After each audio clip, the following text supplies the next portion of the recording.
जय श्री कृष्ण। जय श्री कृष्ण। सब बुजुर्गों ने, भाई बहनों ने और नौजवानों ने राम राम। आज गीता की पावन धरती पर आके मने घणी खुशी हो रही है।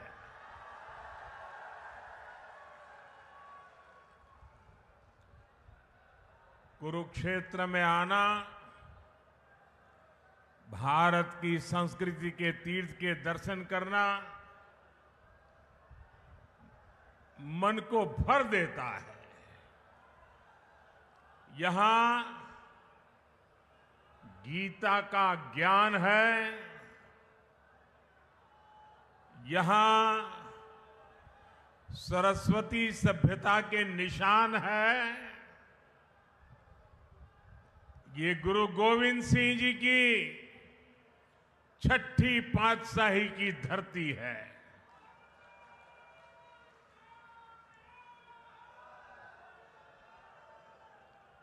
यहां श्री गुरु गोविंद सिंह जी के चरण पड़े हैं। ऐसी पावन धरती से मैं आपसे फिर एक बार भाजपा सरकार बनाने का निवेदन करने आया हूं।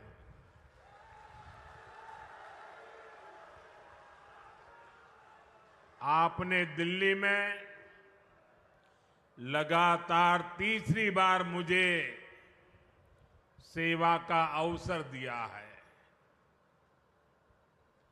और यहां जो उत्साह दिख रहा है, मेरा राजनीतिक अनुभव मुझे कहता है कि हरियाणा ने भाजपा की हैट्रिक लगाना तय कर लिया है।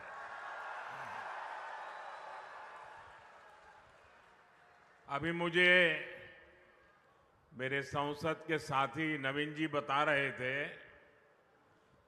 कि आप पिछले 50 साल का इतिहास देख लीजिए। हरियाणा की एक विशेषता रही है, दिल्ली में जिसकी सरकार होती है हरियाणा में भी उसी की सरकार बनाते हैं। कभी भी उलटफेर नहीं होने देते। भाइयों बहनों, कुरुक्षेत्र से तो हमारे मुख्यमंत्री जी खुद ही यहां उम्मीदवार है। आज हरियाणा के इस बेटे की प्रशंसा पूरे देश में होती है। इतने कम समय में बहुत कम लोगों को इतनी लोकप्रियता मिलती है और इसका कारण भी है हमारे मुख्यमंत्री जी 24 घंटे हरियाणा के विकास के लिए समर्पित रहते हैं।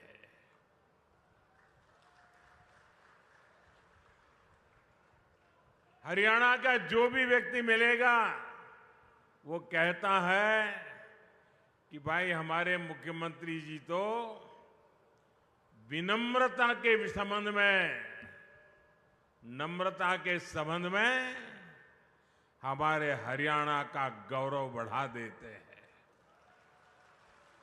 उनका व्यक्तित्व बहुत सहज है, वो बहुत सहज रूप से उपलब्ध है। और आप देखिए, पिछड़े समाज से निकलकर यहां इस बड़े पद पर पहुंचना और इस पद को भी पचा करके नम्रता का साथ जीना, ये बहुत बड़ी उपलब्धि है। भाजपा के कार्यकर्ता के नाते मुझे हरियाणा में अनेक वर्षों तक काम करने का अवसर मिला है। यहां बहुत सारे मेरे पुराने साथी बैठे हैं। जब मैं मुख्यमंत्री जी की तारीफ सुनता हूं ना, तो इतना गर्व से भर जाता हूं, इतना आनंद होता है, मन इतना प्रसन्न हो जाता है। इनका विजन और इनकी लगन बड़े बड़ों से भी कहीं बड़ी है।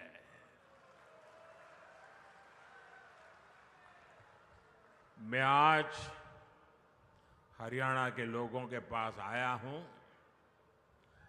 आपके इस बेटे को आप आशीर्वाद दीजिए। भाजपा को आशीर्वाद दीजिए। मेरे साथ बोलिए, फिर एक बार, फिर एक बार। साथियों, हमारे हरियाणा के लोग अपनी जुबान के बड़े पक्के होते हैं। एक बार जो वादा कर दिया, वो कर दिया। भाजपा ने भी हरियाणा से यही सीखा है, और मैंने तो हरियाणा की रोटी बहुत खाई है।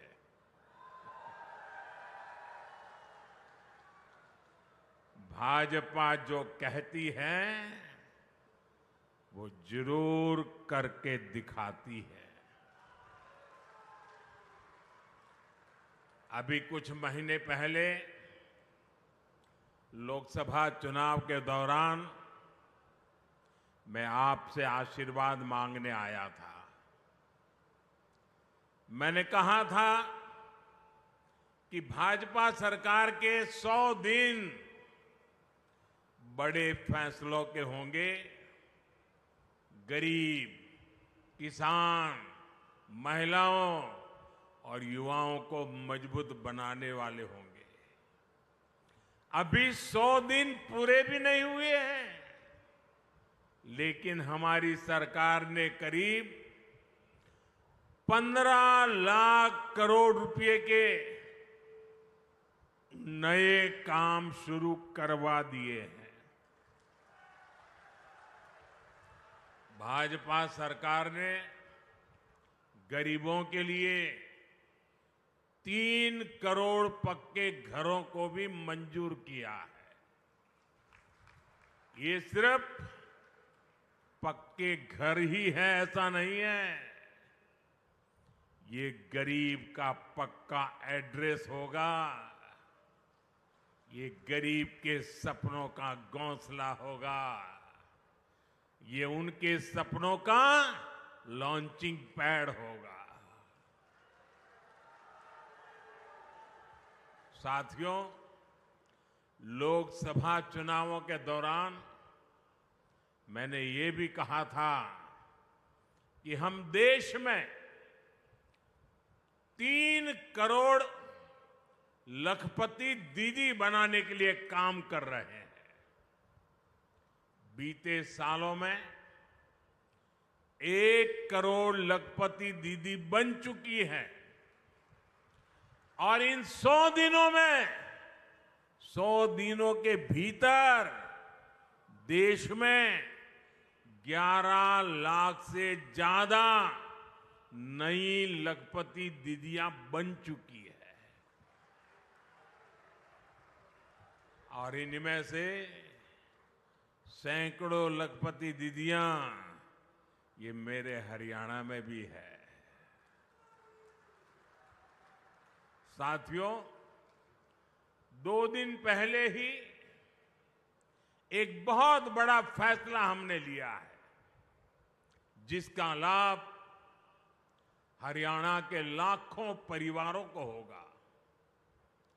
भाजपा सरकार ने तय किया है कि अब 70 वर्ष की उम्र से ऊपर के सभी बुजुर्गों को 5 लाख रुपए का मुफ्त इलाज मिलेगा।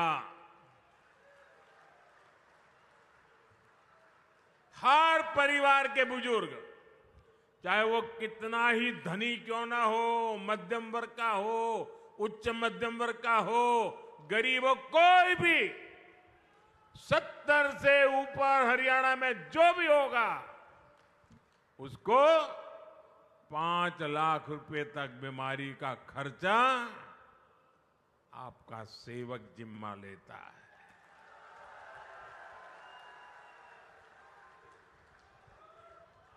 अब उसके इलाज के लिए उसके बच्चों को फिक्र करने की जरूरत नहीं है।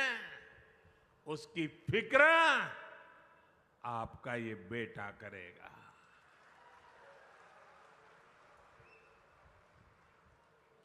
देश के बुजुर्गों को दी गई गारंटी मोदी ने पूरी कर दी है।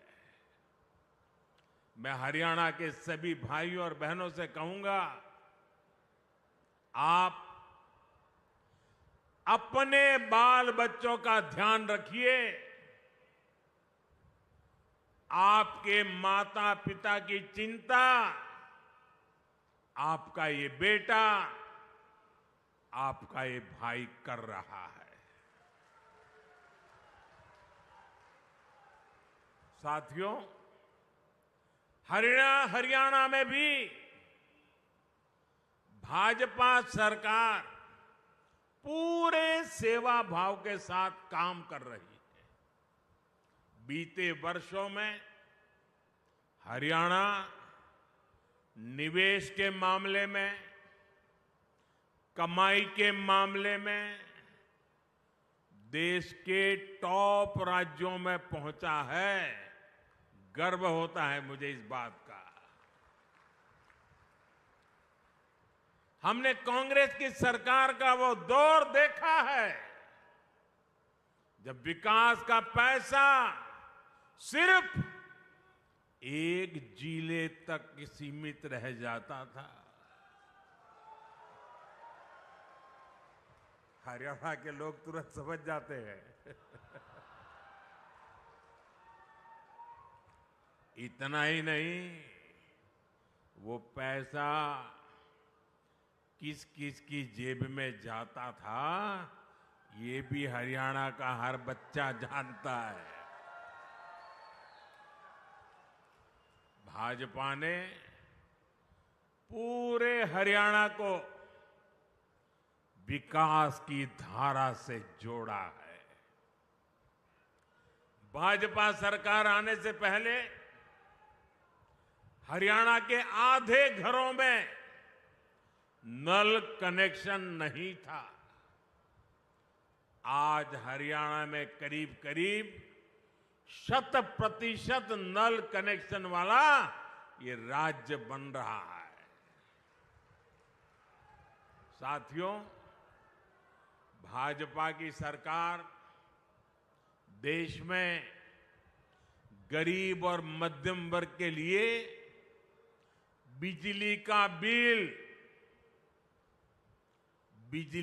बिल जीरो करने में जुटी है।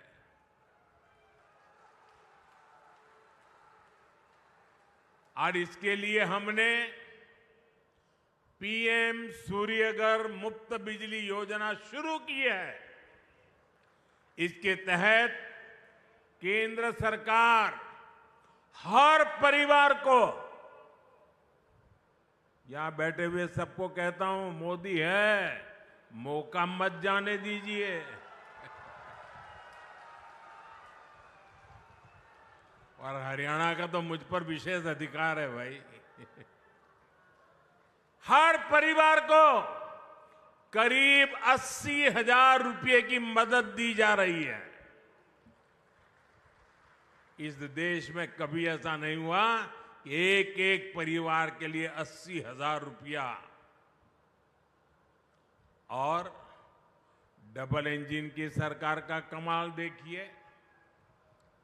मोदी ने तो कहा मैं 80,000 दूंगा, इसमें हरियाणा के हमारे भाजपा के लोगों ने तय किया है, हरियाणा के हर घर को 30,000 रुपए की मदद यहां की सरकार एक्स्ट्रा,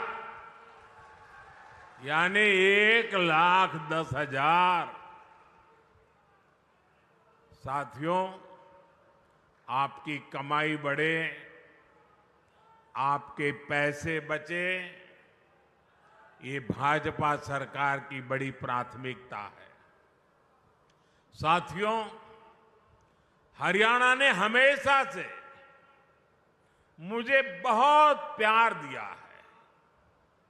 यहां के दूध, दही, हरियाणा की रोटी और माताओं बहनों के स्नेह का कर्ज चुकाना मेरे लिए बहुत मुश्किल है। इतना बड़ा कर्ज मुझ पर है। इसलिए मैं अपना कर्तव्य समझकर आज आपसे कुछ बातें करना चाहता हूं। और ये बातें भाजपा की भलाई के लिए नहीं है। ये बातें मोदी की भलाई के लिए नहीं है। दिल में एक दर्द है, आग है। और इसलिए जब आप मेरे परिवारजन मेरे पास हैं, तो मैं मेरा दिल आपके सामने हल्का करना चाहता हूं। अपनों के सामने मैं आज देश की मुझे जो चिंता हो रही है, आपकी, आपके बच्चों की, आपके भविष्य की, और इसलिए कुछ गंभीर बातें हरियाणा के मेरे भाई बहनों के सामने रखता हूं।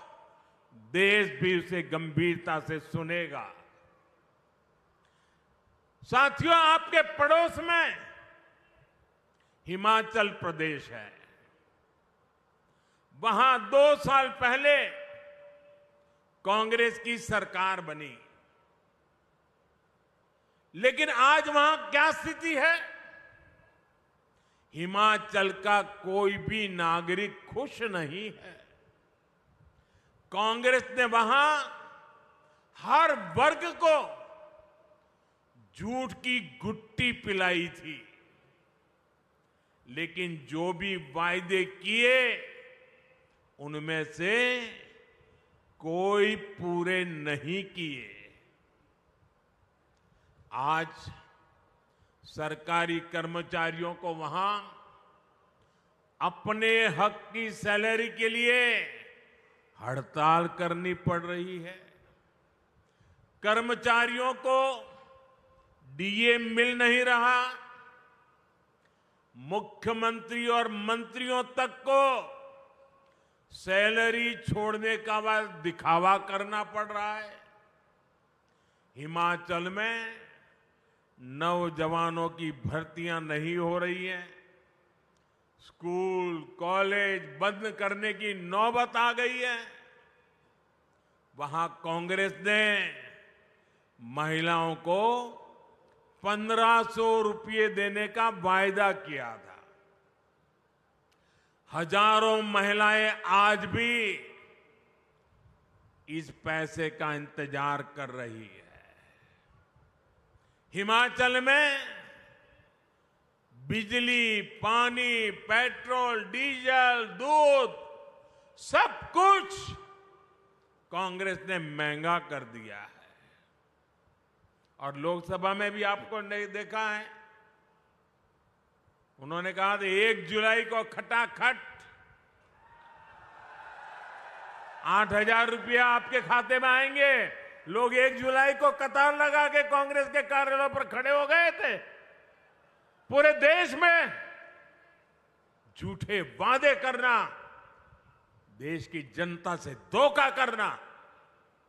साथियों, भाजपा सरकार ने पहले जो मुफ्त इलाज की योजना हिमाचल में चलाई थी, नौजवानों को बैंकों से मदद लेने की जो योजना चलाई थी और भाजपा ने बहुत अच्छे ढंग से चलाई थी, हिमाचल के लोगों का कल्याण करने के लिए चलाई थी, ऐसी सारी योजनाएं हिमाचल में अब ठप पड़ गई है।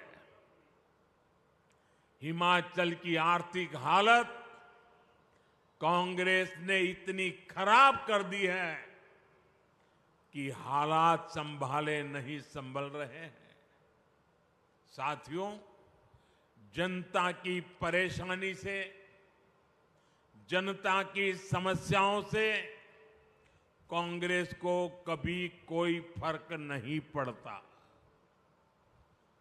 कांग्रेस से बड़ी बेईमान और धोखेबाज पार्टी देश में और कोई नहीं है।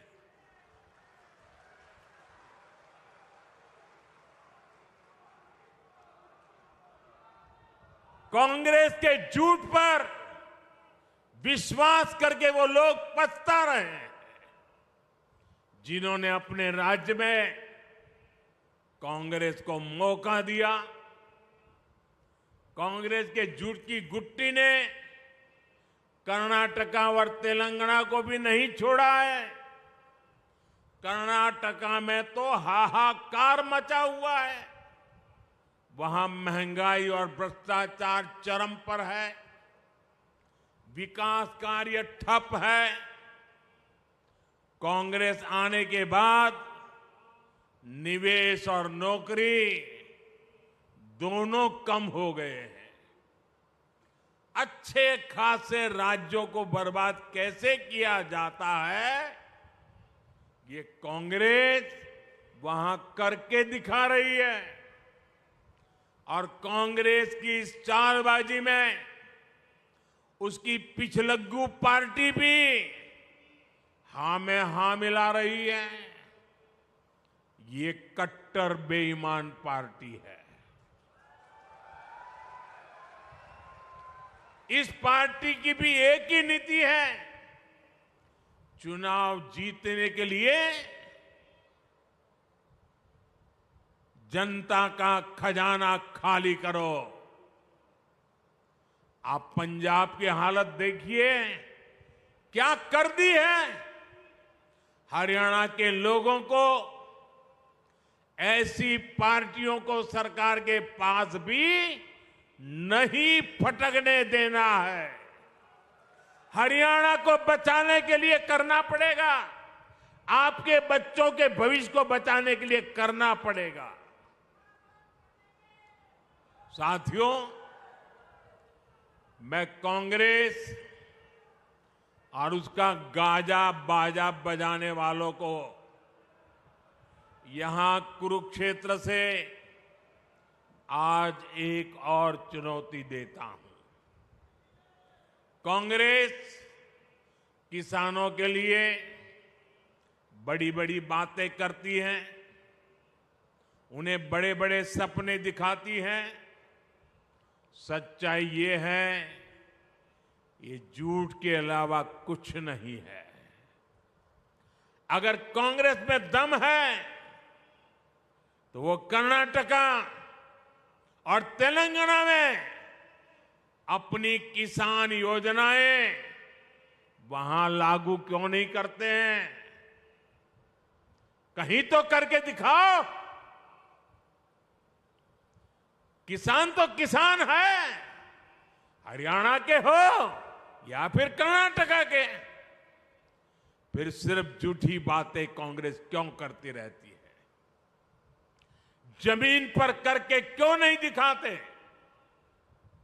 आप देखिए, एमएसपी को लेकर यहां ये कितना शोर मचाते हैं, जबकि हमारा हरियाणा देश का वो राज्य है जो 24 फसलें एमएसपी पर खरीदता है।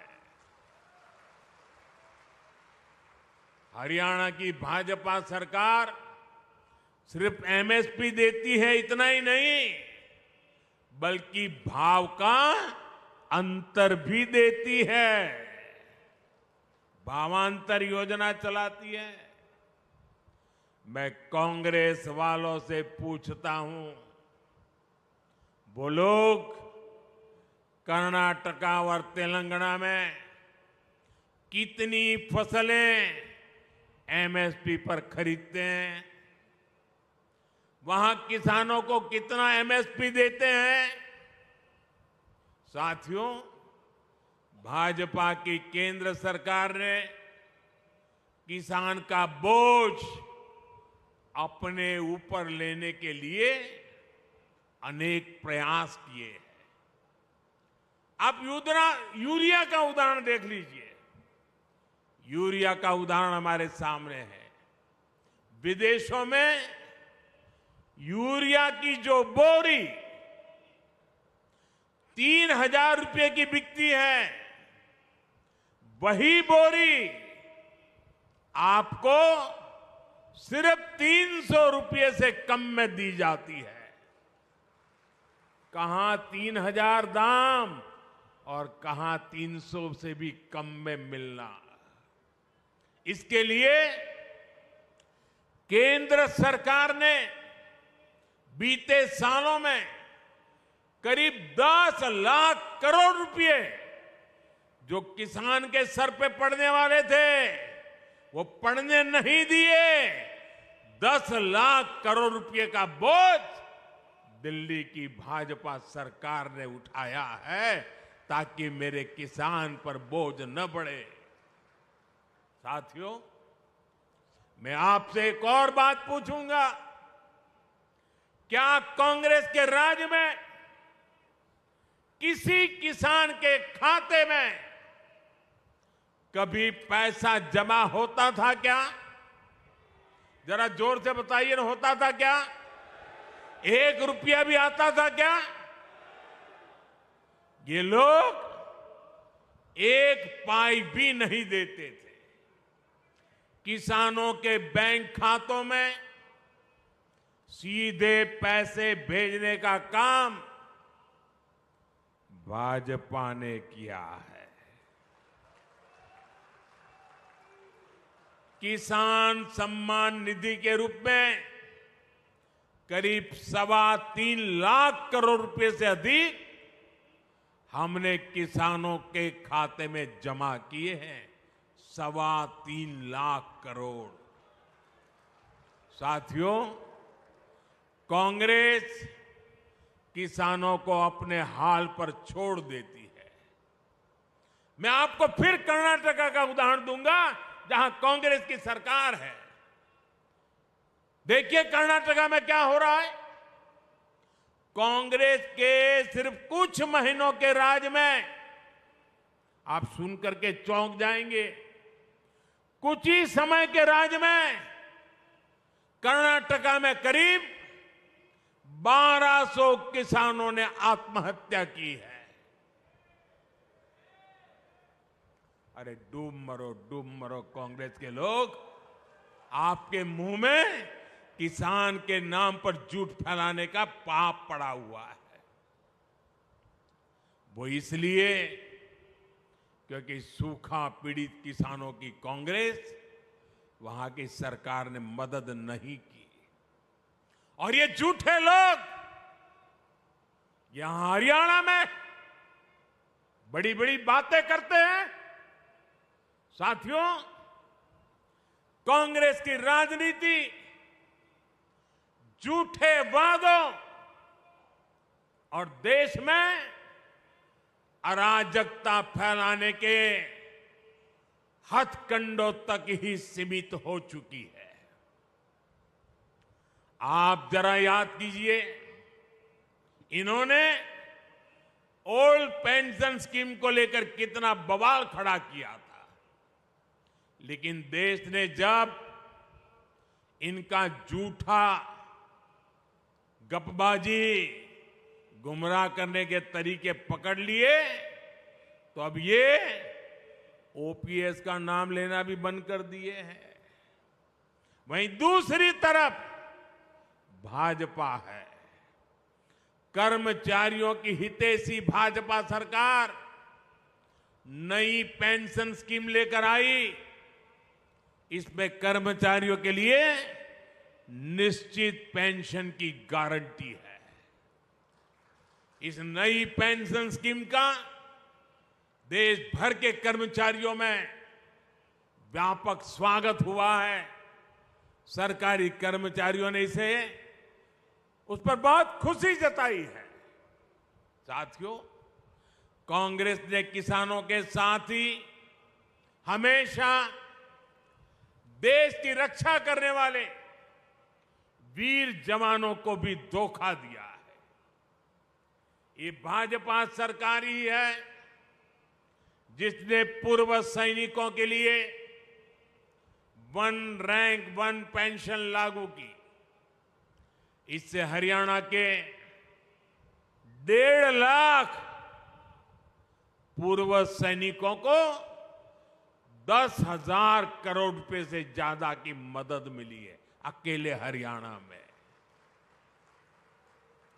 जबकि कांग्रेस ने तो पूर्व सैनिकों को भी अनेक दशकों तक इसके लिए लटकाए रखा था।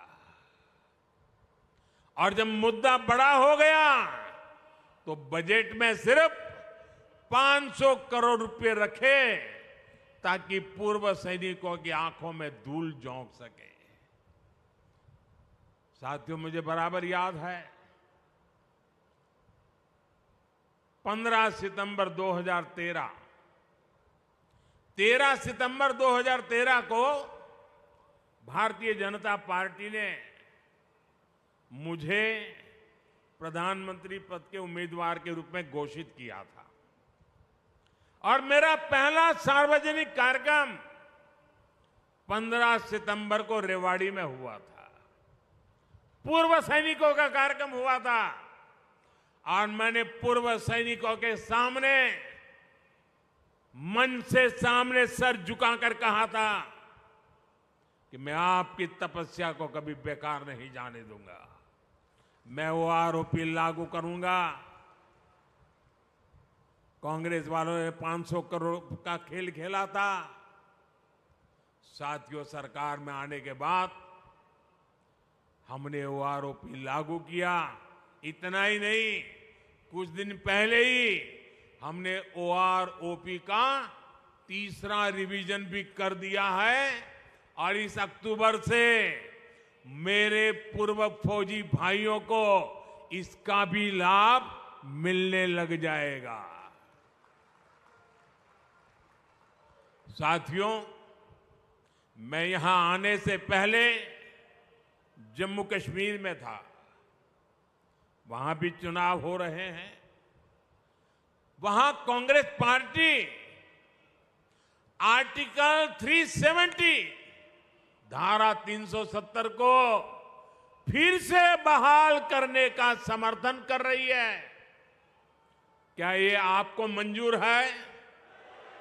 क्या कश्मीर को अलग होने देना है? ऐसा पाप करने वाली कांग्रेस को सजा देनी चाहिए कि नहीं देनी चाहिए? यानी कुछ साल पहले तक वहां हरियाणा के हमारे वीर सैनिकों पर जो पत्थर चलते थे, आतंकवादी बम बंदूक की गोलियां चलाते रहते थे, मेरे हरियाणा के वीर सपूत हर सप्ताह कहीं न कहीं से तिरंगे में लपेटकर उनका शरीर घर लौटता था, वो शहीद हो जाता था। कांग्रेस धारा 370 वापस लाने का समर्थन करके उस दौर को वापस लाना चाहती है। कांग्रेस आतंक और अलगाव के उस कालखंड को वापस लौटाना चाहती है। वो कालखंड जिसके कारण हरियाणा की अनेक माताओं को अपनी संतानें गंवानी पड़ी। कांग्रेस हरियाणा की माताओं से उनकी संतानें छीनना चाहती है। आप मुझे बताइए, क्या कांग्रेस को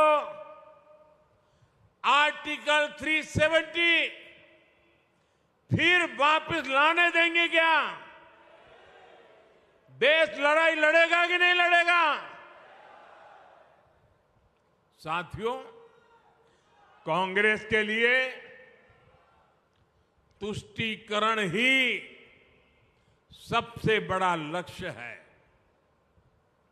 आज तो हालात ये हो गई हैं कि कांग्रेस के राज में कर्नाटका में गणपति जी को भी सलाखों के पीछे डाला जा रहा है। गणपति जी को पुलिस के डिब्बे में बंद कर दिया। पूरा देश आज गणेश उत्सव मना रहा है और कांग्रेस विघ्नहर्ता की पूजा में भी विघ्न डाल रही है। तुष्टीकरण के लिए कांग्रेस कुछ भी कर सकती है। साथियों, गांधी जी हमेशा सत्य की वकालत करते थे। आजादी के बाद कुछ वर्षों तक कांग्रेस पर भी महात्मा गांधी जी के संस्कारों का असर रहा, लेकिन आज ये वो पुराने वाली कांग्रेस नहीं है। आज की कांग्रेस यानी ये अर्बन नक्सल का नया रूप बन गई है। कांग्रेस को अब झूठ बोलने में कोई शर्म नहीं आती। कांग्रेस का झूठ पकड़ा जाता है तो भी उसको शर्म नहीं आती है।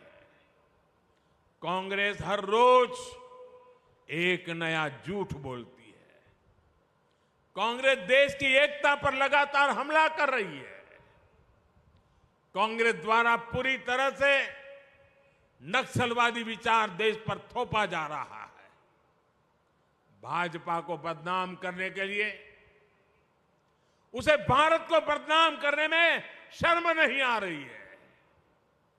इसलिए आपको कांग्रेस और उसके साथियों से सावधान रहना है। साथियों, आज मैं हरियाणा की धरती से एक और विषय उठाना चाहता हूं।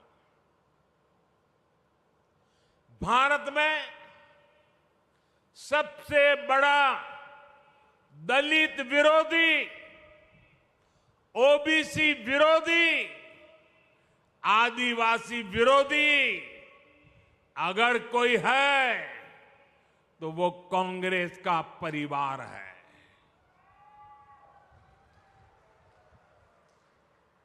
अभी इन लोगों ने कहा है कि सरकार में आए तो दलितों पिछड़ों का आरक्षण खत्म कर देंगे।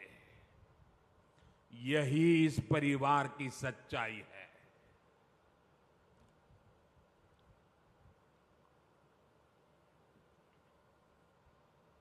कांग्रेस का परिवार हमेशा से ही बाबा साहब आंबेडकर जी को नफरत करता था,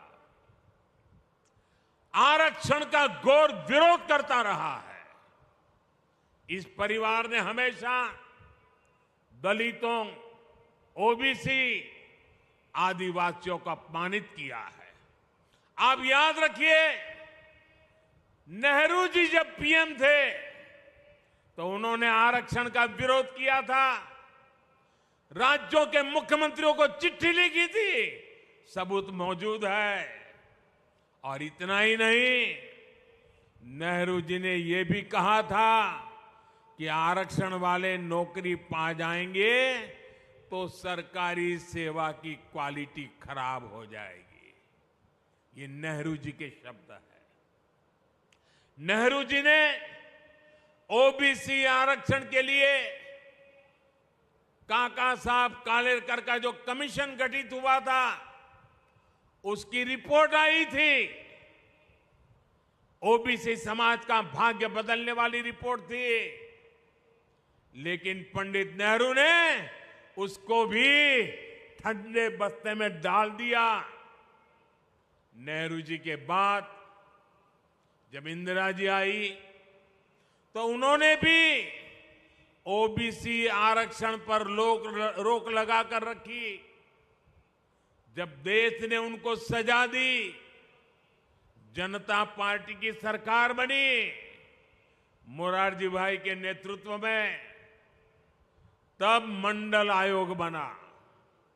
लेकिन फिर कांग्रेस आ गई और मंडल कमीशन की रिपोर्ट ठंडे बस्ते में डाल दी गई। इसके बाद राजीव जी ने भी अपनी सरकार में ओबीसी को आरक्षण नहीं मिलने दिया। जब केंद्र में भाजपा के समर्थन से अटल जी की सरकार बनी, तब मंडल आयोग की रिपोर्ट लागू हुई। वीपी सिंह की सरकार बनी, अटल जी के जनसंघ ने, भाजपा ने समर्थन किया था उस समय, और तब जाकर के ओबीसी समाज को आरक्षण मिला जब भाजपा का समर्थन था। और आप ये भी याद रखिए, राजीव गांधी ने नेता विपक्ष के रूप में भी, ऑपोजिशन लीडर के नाते पार्लियामेंट में उनका भाषण है, उन्होंने आरक्षण का पुरजोश विरोध किया था। उन्होंने एक इंटरव्यू में, ये शब्द उनके हैं, मैं बताता हूं, उन्होंने एक इंटरव्यू में कहा था, उन्होंने यहां तक कह दिया था, आरक्षण पाने वालों को बुद्धू तक कह दिया था ये राजीव जी ने। एससी, एसटी, ओबीसी समाज का इससे बड़ा अपमान क्या हो सकता है। अब कांग्रेस का शाही परिवार फिर आरक्षण खत्म करने पर अड़ रहा है। लेकिन मेरी बात कांग्रेस कान खोल करके सुन ले, जब तक मोदी है,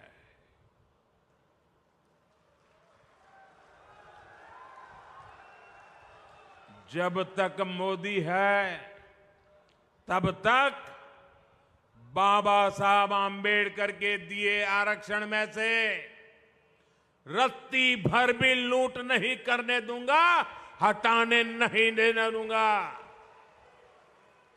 एससी, एसटी, ओबीसी का आरक्षण रहेगा, ये मोदी की भी गारंटी हो और भविष्य में उसके लिए लड़ाई लड़ने की भी गारंटी है।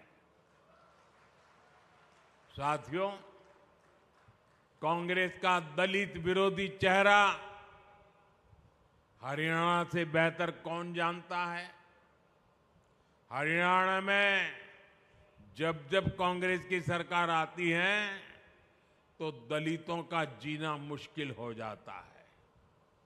2005 में गोहाना में कितना बड़ा कांड हुआ था, क्या उसे कोई दलित परिवार भुला सकता है? 2010 में मिर्चपुर कांड को क्या कोई भूल सकता है? 2012 में भगाना में जो कुछ हुआ था, फिर 2014 में दलित बेटियों के साथ जो कुछ हुआ था, उस शर्मनाक घटना को याद करके ही रूह कांप जाती है। तब हमने ये भी दिखाया था कि मुख्यमंत्री हुड्डा जी और इनका दिल्ली का शाही परिवार सबके मुंह पर ताले लग गए थे। इसलिए कांग्रेस से यहां के दलित समाज को बहुत सचेत रहने की जरूरत है। मैं तो कांग्रेस से एक और बात बताऊंगा।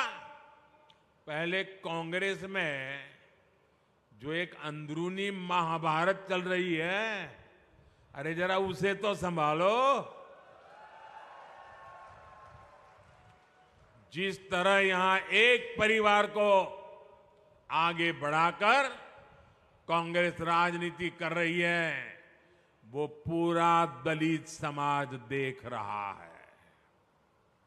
साथियों, भाजपा की सरकार पूरी ईमानदारी से हरियाणा के विकास में जुटी हुई है, जबकि कांग्रेस की सरकार के दौरान यहां भ्रष्टाचार ही संस्कार बन गए थे। इसका बहुत बड़ा नुकसान हरियाणा के नौजवानों को हुआ। जब यहां कांग्रेस की सरकार थी तो खर्ची और पर्ची के बिना नौकरी नहीं मिलती थी। भाजपा सरकार ने खर्ची पर्ची के इस खेल को बंद कर दिया है। इसकी प्रशंसा आज पूरे देश में हो रही है। भाजपा सरकार ने पूरी पारदर्शिता से यहां करीब 1.5 लाख सरकारी नौकरियां दी है। अभी भी हमारे मुख्यमंत्री नायब सिंह सैनी जी 25,000 युवाओं को नौकरी देने जा रहे थे, लेकिन कांग्रेस के भर्ती रोको गैंग ने उसमें अड़ंगा डाल करके रख दिया। लेकिन हरियाणा के नौजवानों, आप चिंता मत करिए, 8 अक्टूबर के बाद फिर भाजपा सरकार बनेगी तो इसी कार्य से नए कार्यकाल का श्री गणेश किया जाएगा। साथियों, हरियाणा में तीसरी बार भाजपा सरकार आने का मतलब है सबका विकास, तेज विकास।